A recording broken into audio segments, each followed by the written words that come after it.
Welcome to show कहेंगे आपको जी शफाना साहिबा। बिस्मिल्लाहिर्रहमानिर्रहीम, अस्सलाम वालेकुम and thank you so much for having me over. बहुत ज़्यादा इम्पोर्टेंट और अच्छा टॉपिक आपने लिया है और ये सेक्सुअल हेल्थ डे भी है। प्रॉब्लम ये है कि चाहे इंसान पढ़ा लिखा हो या नॉन पढ़ा लिखा, अनपढ़ हो, जहाँ पे भी वर्ड जिन्स या सेक्सुअल हेल्थ आ जाता है उसको एक टैबू या स्टिग्मा बना दिया जाता है, क्योंकि हम समझते हैं कि जो सेक्सुअल हेल्थ है उसके बारे में सिर्फ ये बात हो रही है कि औरत और मर्द जो है उनके आपसी ताल्लुकात कैसे हैं, शादी के बाद जो है उनकी इंटीमेसी के लेवल क्या है। हालांकि सेक्सुअल हेल्थ समझने के लिए आपको ये समझना होगा कि जब खुदा ताला बच्चा बनाता है पेट के अंदर, तो तभी उसको एक एक्स एक्स बच्ची बना देता है, एक्स वाई करके क्रोमोसोम लड़का बना देता है। सेक्सुअल हेल्थ तो वहीं से डिसाइड हो जाती है और वहीं से माँ के पेट से स्टार्ट हो जाती है। जब दुरुस्त। बच्चा 2-3 साल का होता है तो उसको जेंडर क्यूरोसिटी होती है। बच्ची जो है वो डॉल्स के साथ खेलती है, बच्चा जो है वो खेलना शुरू कर देता है कार्स के साथ। ये जेंडर क्यूरोसिटी आहिस्ता आहिस्ता बढ़ती जाती है और जब एडोलेसेंस होती है, यानी कि 12-13 साल के बच्चे होते हैं, तो उनके अंदर फीमेल और मेल सेक्स हॉर्मोन्स पैदा होते हैं।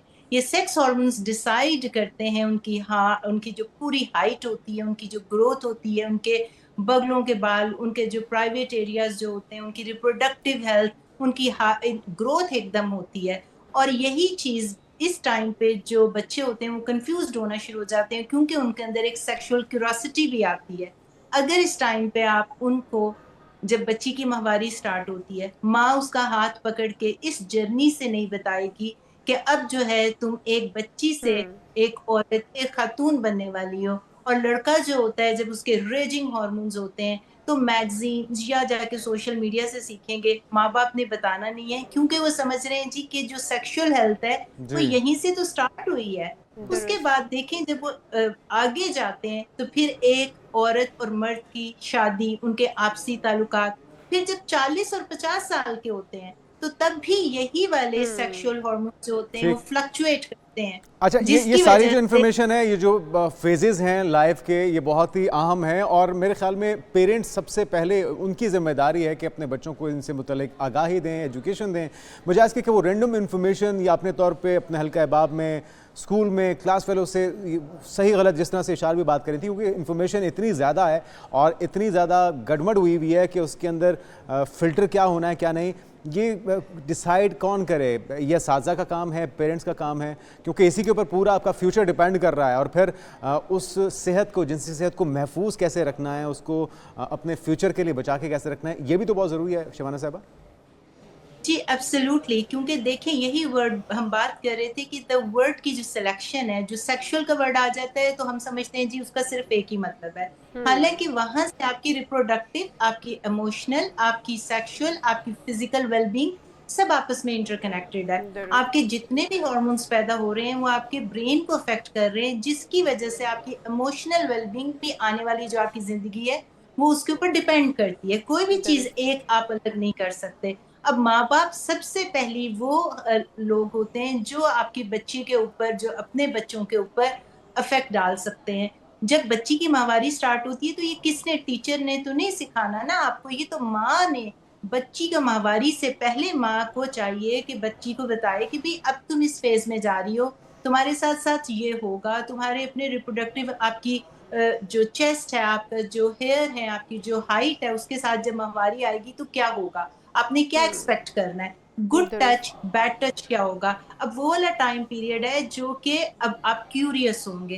क्यूरोसिटी है, कम्युनिकेशन करें, माँ बाप से करें, मेरे पास आना है तुमने, किसी से गलत मलत जाके सोशल मीडिया से, पेयर जो आपके दोस्त यार हैं उनसे, क्योंकि देखें यही वो वाला टाइम पीरियड होता है जब लोग क्यूरोसिटी में ना सिर्फ सेक्सुअल हेल्थ खराब बिल्कुल करते हैं सही। अपनी, ड्रग्स में भी पड़ जाते हैं। अच्छा, और ड्रग्स शबाना को, मुफ्ती साहिबा, शबाना साहिबा, यहाँ पर थोड़ा सा हाइजीन्स का भी ख्याल रखना और जिनसी सेहत से जुड़ा हुआ मामला है, क्योंकि बच्चियाँ या बच्चे अगर इस चीज़ का ख्याल नहीं रखेंगे तो आगे चल के कई मसाइल का भी शिकार हो जाते हैं। इसके ऊपर अगर थोड़ा सा आप रोशनी डालना चाहिए कि बच्चों को किस तरह से सिखाया जा सकता है और कौन कौन सी ऐसी गलतियाँ हैं जो कि पेरेंट्स कर जाते हैं, अपने बच्चों को नहीं सिखा पाते, और क्या एक टाइम है, लिमिट है। लड़कियों के बारे में तो आपने बता दिया, उनकी मेच्योरिटी लेवल जो है उनका, उनकी माहवारी से आगाज़ हो जाता है, लेकिन जो मेल बॉयज़ हैं जो उनको कब से आगाज़ होना चाहिए, कब से उनको सिखाना शुरू कर दिया जाए, और फिर आगे चल के कुछ और क्वेश्चंस हैं, लेकिन पहले आपसे इसका आंसर लेना चाहेंगे।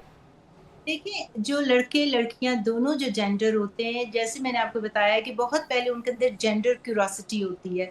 उसके बाद बायोलॉजिकल फैक्टर आते हैं, जब आपके ऑर्गन्स बनना शुरू होते हैं, आपकी हाइट निकलती है, ये सारी चीजें डेवलप होती हैं, आपकी क्यूरोसिटी आहिस्ता आहिस्ता जो है वो ज्यादा तजस्सुस बढ़ता जाता है। अगर आप उसको और कुछ इन जब तजस्सुस बढ़ता है तो आपके कुछ हम्म। ऐसे बिहेवियर भी आते हैं लड़के लड़कियों के अंदर, जी। जो कि अगर माँ-बाप बैठ के उनको बताएँगे नहीं कि ये वाले बिहेवियर जो हैं ये नॉर्मल हैं। इनको आपने एक्सप्लोर नहीं करना, आपने इनको बहुत हद तक आगे नहीं लेके जाना, लेकिन अगर आपके अंदर ऐसी फीलिंग्स आ रही हैं, तो इन फीलिंग्स को डिसमिस नहीं करना। उन फीलिंग्स को एक्सेप्ट करके माँ-बाप समझाएँ कि आपने इन फीलिंग्स को कैसे अच्छे रास्ते से, अच्छे तरीके से सीखना समझना है। अब बहुत ओके। ज़्यादा ऐसी चीज़ें हैं जो मैं आपको पब्लिक में तो नहीं बता सकती, बिल्कुल सही। लेकिन अगर आप अगर आप खुद नहीं बता सकते तो फॉर गॉड सेक अपने बच्चों को अपने फैमिली डॉक्टर के पास ले जाएं, जो कि वेरी ट्रू। सेक्सुअल काउंसलर होते हैं, जो कि ऐसे डॉक्टर्स होते हैं जो बंद कमरे में आपके साथ बैठ के आपके हम्म। बच्चे को बहुत अच्छी तरीके से आपकी एनाटॉमी, आपके बिहेवियर, आपके तजस्सुस को ए ज्यादा टू अच्छे जी से बता गाइड कर सकते कंसल्टेशन हैं, बिल्कुल बिल्कुल ये ठीक कह बहुत रहे हैं ज़रूरी है। आप। श्रवण साहब, एक और मामला भी है जो जानना चाहते हैं आपसे, डिजायर्स का मामला, जो कि जिनसी सेहत से ही जुड़ा हुआ है। क्या आपकी जिनसी सेहत अगर इफेक्ट हो रही है तो आपकी डिजायर्स कम हो जाती हैं, जिनसी ताल्लुक बनाने की या फिर अपने पार्टनर के करीब जाने की, और इसकी क्या टाइम लिमिट होती है, ये भी थोड़ा सा आगाह कीजिएगा, और इसका जिनसी सेहत के साथ क्या ताल्लुक है? देखिए, सबसे पहले तो आपकी जिनसी सेहत जो है वो सब डिपेंड करता है आपके हार्मोन्स के ऊपर, और जो हार्मोन्स होते हैं वही डिसाइडिंग फैक्टर होते हैं जो कि बताते हैं कि आपकी सेक्सुअल डिजायर कैसी होगी, आपकी जो सेहत अच्छी होगी, फिजिकल हेल्थ अच्छी होगी, आपकी हार्मोनल हेल्थ अच्छी होगी, तो आपकी इमोशनल हेल्थ अच्छी होगी, जिसकी वजह से आपके डिजायर के अंदर बहुत ज्यादा फैक्टर्स आते हैं, खाली जिनसी सेहत नहीं आती, लेकिन हम्म। हार्मोनल फैक्टर बहुत बड़ा होता है। 40 साल के बाद खास तौर पे खवातीन जब पेरीमेनोपॉज में जाती हैं, उसके बाद मेनोपॉज में जाती हैं, उनकी माहवारी बदलती है, तो उनके सेक्सुअल हार्मोन्स भी ऊपर नीचे होते हैं, जिसकी वजह से उनकी डिजायर कम हो जाती है। उनको बीमारियां इतनी आनी शुरू हो जाती हैं कि वो कहती हैं जी हमारा जो है, हमें वो ताकत नहीं रही, हमें फटीग हो गई हुई है, हमारे जिस्म में हम्म। दर्द, माइग्रेन्स होते हैं, हमें हॉट फ्लैशेस होते हैं, हमें मूड स्विंग्स, झुंझलाहट, इरिटेबिलिटी होती है। और बिलीव मी, मेरे पास खवातीन ऑफिस में आती हैं जो कि कहती हैं कि हमें जो है इस वक्त अपने हस्बैंड से दूरी पसंद है, हमें अपने हस्बैंड से दूरी पसंद है। तब आपको हार्मोन्स को फिक्स करना होता है। और बहुत ज्यादा अगर आप आदमी की सेक्सुअल हेल्थ की बात करें तो आजकल टॉक्सिन्स, केमिकल्स जो ग़िज़ा आप खा रहे हैं, तो ना हम्म। सिर्फ औरतों में हार्मोनल इश्यूज हो रहे हैं, आदमियों के अंदर भी हार्मोनल इश्यूज हो गए हैं, जिसकी वजह से अगर आप ग्लोबली पूरी दुनिया में देखें तो a huge number of men are suffering from erectile तो डिसफंक्शन।